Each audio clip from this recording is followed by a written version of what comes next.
اور معزز سامعین و حاضرین، السلام علیکم ورحمۃ اللہ وبرکاتہ۔ الحمدللہ القادر المقتدر القدیر، والصلاة والسلام علی سید البشیر النذیر وعلی آلہ واصحابہ ووارث حالہ اجمعین، وبعد، فاعوذ باللہ من الشیطان الرجیم، بسم اللہ الرحمن الرحیم۔ ان الدین عند اللہ الاسلام۔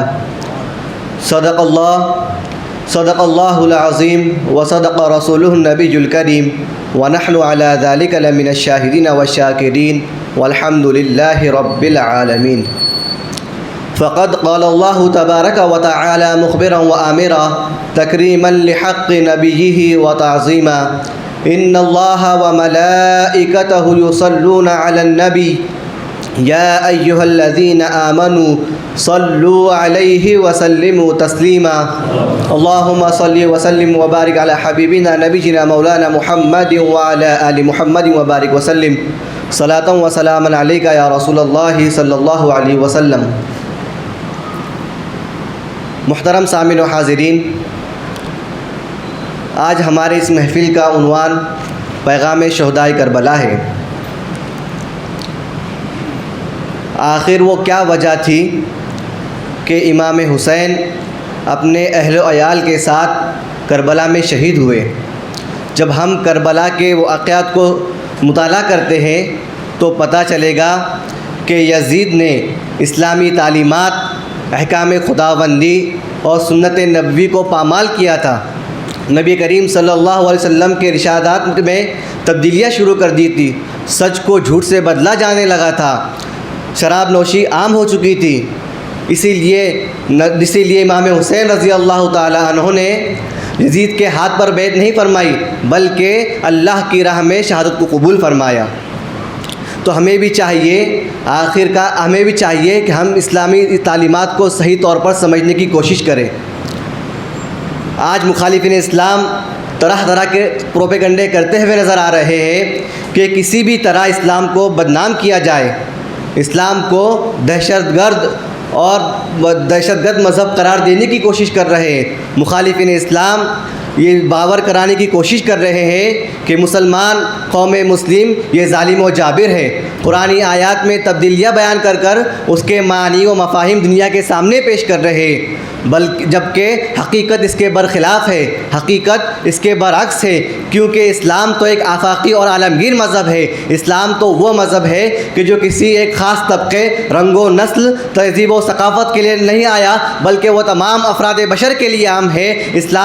جبکہ اسلام کے معنی ہی میں امن و سلامتی رکھی گئی ہے، اور اسلام جس وحدہ لا شریک لہ کو معبود قرار دیتا ہے، وہ ذات صرف الرحمن الرحیم ہی نہیں بلکہ ارحم الراحمین ہے، اور جس ذات کو پیغمبر مانتا ہے وہ ذات رحمت للعالمین ہے۔ تو ذرا بتائیے، وہ مذہب اسلام، دین اسلام کیسا پرتشدد اور دہشت گرد مذہب ہو سکتا ہے؟ جب ہم قرآنی آیات اور احادیث کریمہ کا مطالعہ کریں تو ہمیں قرآن کریم میں جا بجا اسلامی تعلیمات میں حسن سلوک، حسن اخلاق اور نرمی اور محبت کا درس ملتا ہے، عدل و انصاف کی تعلیم ملتی ہے۔ چنانچہ رب کائنات ارشاد فرماتا ہے، یا ایھا الذین آمنوا، کہ اے ایمان والو، کونوا قوامین للہ شہداء بالقسط، کہ اللہ کے احکامات کے لیے ہر وقت کمر بستہ رہو، تیار رہو۔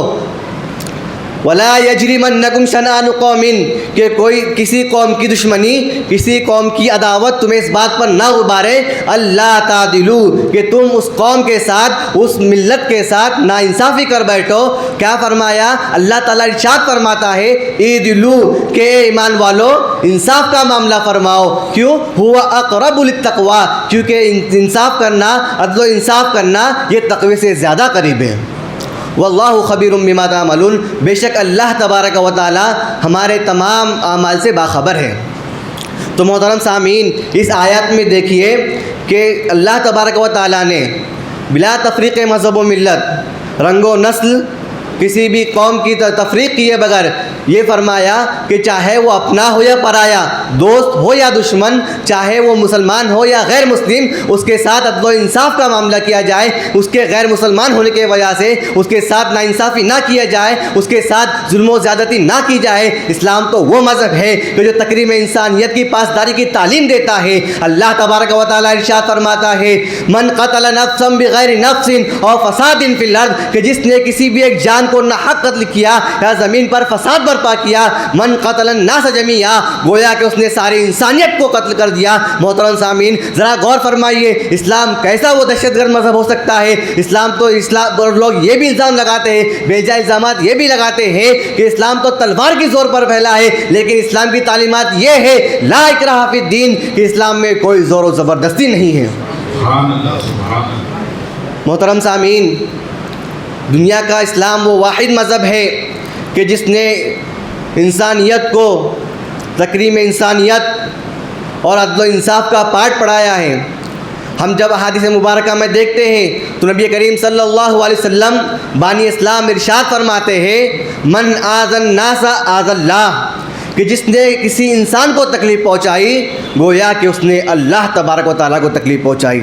اللہ اکبر۔ اور نبی کریم صلی اللہ علیہ وسلم ارشاد فرماتے ہیں، ایک اور حدیث میں آتا ہے من کان یؤمن باللہ والیوم الآخر، کہ جو شخص بھی اللہ، اس کے رسول اور قیامت کے دن پر ایمان رکھتا ہے تو اسے چاہیے کہ فلیکرم جارہ، کہ وہ اپنے پڑوسی کے ساتھ اس نے سلوک کرے، اور اس کی جگہ ارشاد فرمایا فلا یؤذی جارہ، کہ اپنے پڑوسی کو، اپنے ہمسایہ کو تکلیف نہیں پہنچائے۔ نبی کریم فرماتے ہیں کہ جبرائیل امین نے مجھے پڑوسی کے تعلق سے اتنی تاکید فرمائی کہ مجھے یہ گمان ہونے لگا کہ کہیں انہیں وراثت میں بھی حصہ نہ قرار دیا جائے۔ محترم سامعین، ان احادیث کریمہ اور ان آیت مبارکہ میں ہم نے دیکھا کہ ان آیت کریمہ میں دیکھا کہ ان میں جو احکام مسلمانوں کو دیے گئے ہیں وہ صرف مسلمانوں کے لیے نہیں ہے بلکہ تمام انسانوں کو گھیرے ہوئے ہیں۔ نبی کریم صلی اللہ علیہ وسلم ارشاد فرماتے ہیں من لا یرحم فی الارض لا یرحم من فی السماء، کہ جو شخص بھی روئے زمین پر بسنے والی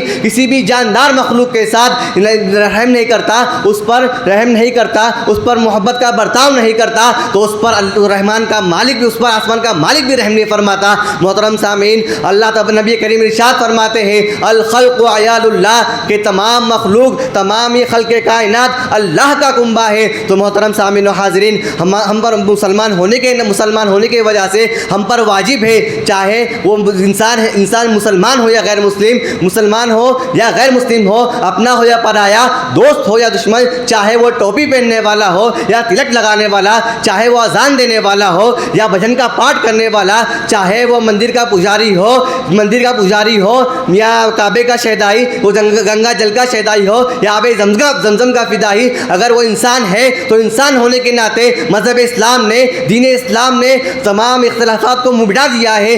مذہب اسلام نے تمام اختلافات کو عدل و انصاف کے قدموں تلے رون دیا ہے۔ اب جو انسان ہے، انسان ہونے کے ناطے ہماری محبت اور ہماری نرمی کا حقدار اور سزاوار ہے۔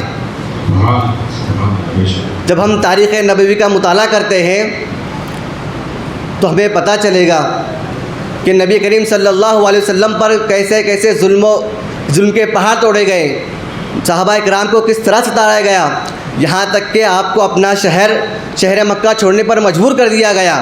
جب نبی کریم صلی اللہ علیہ وسلم شہر مکہ چھوڑ کر مدینہ طیبہ میں سکونت پذیر ہوئے، پھر بھی کفار مکہ اس پر بس نہیں ہوئے، وہاں بھی آپ کو ستایا، یہاں تک کہ آپ کو جنگ پر آمادہ کیا۔ محترم سامعین، چاہے وہ آغاز اسلام کے یہود و نصارہ ہو یا پھر وہ سردار قریش مکہ ابو سفیان ہو یا وہ سمامہ بن اسال ہو، محترم سامعین، یہ کفار مکہ تھے کہ جو مشرب اسلام ہونے سے پہلے ان کے دامن عداوت اسلام سے داغدار تھے، لیکن جب اسلام مستحکم ہوا، مسلمانوں کی تعداد اقلیت سے اکثریت میں تبدیل ہو گئی، تو یہ تمام کفار اسلام نبی کریم صلی اللہ علیہ وسلم کی بارگاہ میں، چاہے وہ اسیر بن کر حاضر ہوئے ہو یا مغلوب بن کر حاضر ہوئے ہو، جب نبی کریم صلی اللہ علیہ وسلم کا ایک ہی اشارہ ان کے سر کو بدن سے جدا کرنے کے لیے کافی تھا، لیکن قربان جائیے رحمت للعالمین کے رحم و کرم پر، آپ کی عفو درگزری پر آپ نے تمام لوگوں کو معاف فرما دیا، اور آپ کے عفو درگزری کا نتیجہ یہ ہوا